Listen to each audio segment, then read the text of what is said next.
Hey guys, today I wanna show you my new reactive video 36 questions that make strangers fall in love. Hello and welcome back to the lab where we take your questions and turn them into experiments. My name is Mitch. And I'm Greg, and what if I told you that there was a list of questions that could make you fall in love with a stranger? Well, it turns out there was actually a study done where they took a specific set of 36 questions, had two complete strangers ask them to each other, and it increased the likelihood that they would fall in love. And obviously, in general, just doing one experiment doesn't prove anything, but we thought it would be awesome to get two strangers in here, force them to do this experiment, and see what happens. So this is what happened. My name is Cam and I'm 24. My name's Emily and I'm 22 years old. I'm nervous about today, to be perfectly honest. I really want to see if the study works. I think it'll be, what if we hate each other or we don't like what we're saying? I think it'll be cool to see if it's effective. Hey, how's it going? Great, how are you? Good, Emily, right? Yes, Cam. Cool. Very nice to meet you. Yeah, nice to meet you too. Are you nervous at all for this? Yes. Yeah, me too. We can just get started. So, the first question. Given the choice of anyone in the world, whom would you want as a dinner guest? Instinctually, I want to say Clint Eastwood. Nice. I would say probably like Neil Armstrong or something like that. I think I would like to be famous, I guess. Not an A-list celebrity or anything like that. Maybe a D-list one where some people would know who you are. You'd be that guy. I sung to myself on the car ride over here. I was listening to Taylor Swift. Nice, what song?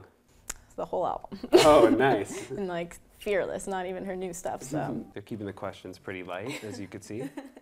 You used to think I was gonna die really young, like in high school when I was angsty. I was like, it's gonna happen. But then I hit 18 and I was like, forget that, Emily, you're gonna live to 100, you're making the Century Club. I've always wanted to be a good artist. I'd like to be maybe a bit more assertive. Like, maybe not too much so though. I don't want to push people into doing anything they don't want to do. My most terrible memory was the morning my sister called me to tell me that my mom had had a heart attack. Yeah, she's okay. Okay, that's good that she's okay, but I can imagine that is terrifying. Yeah, that was a bad memory.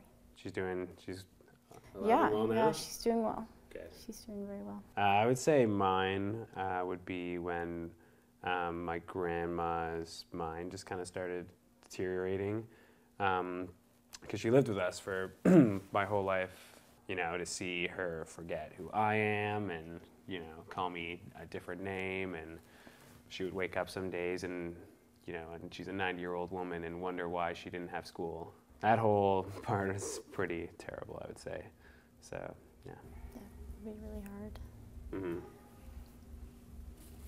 I know people need affection, and I do too, but I have to more think about sometimes my actions. People need validation sometimes, and they need to hear that or see you by touch or stuff like that. Romantic love hasn't been a big role in my life for the past a little over a year now. I'm trying to be a bit more cautious about who I give and receive that love from, because it is so important. I have a stuffed animal, Buster. He's a dog, so I probably might save Buster. Mine's Fluffy, he's also a dog. Oh, okay. Buster and Fluffy should meet one day. Yeah. Yeah. I was worried about this coming into it because I can be a little bit awkward, but you make me feel at ease. You seem very cool and calm but confident at the same time. So I guess that's 3. But yeah, you definitely have a good personality. I also like what you're wearing. Oh, thank you. I think those colors really complement you and make you look handsome. Cool, thank you. You're welcome. I like your face. Thank it's you. a nice face. Your face is very symmetrical, which Nice. is something we subconsciously look for, but because I know that, I consciously look for. I say like a lot, like this, like that. But you're very, very well spoken. I actually swear all the time. Nice. I'm trying really hard. Shit, fuck, all right. Curse like a sailor? Yeah. It would be nice to have someone that you could literally say anything and everything, and they would still like you and respect you and not think you're a big weirdo. You have a very, very nice smile. I would definitely make out with you. Okay. Yeah, I was kind of thinking about that, like on our break. I was like, yeah, I would definitely make out with him. Yeah, I think he's pretty attractive. We have a lot of things in common, and I like what I like, so it's a good thing. I think it's a good thing that, you know, we kind of have a lot of stuff in common. I expected it to be a lot more awkward, but it was more just exciting. Yeah, I like you. You're cool. Yeah, thank you. Yeah, it was interesting getting to know a lot about you, because a lot of those questions aren't necessarily stuff you'd say right away or even sometimes ever to someone. Would you guys like to see each other again after this? Yeah, I would like to see him again. Okay, and if you guys want to, and there's no pressure, you guys can kiss if you would like. Sure.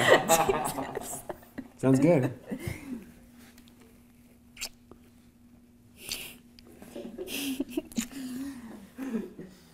Good job, you guys. So maybe we'll follow up in like a few months.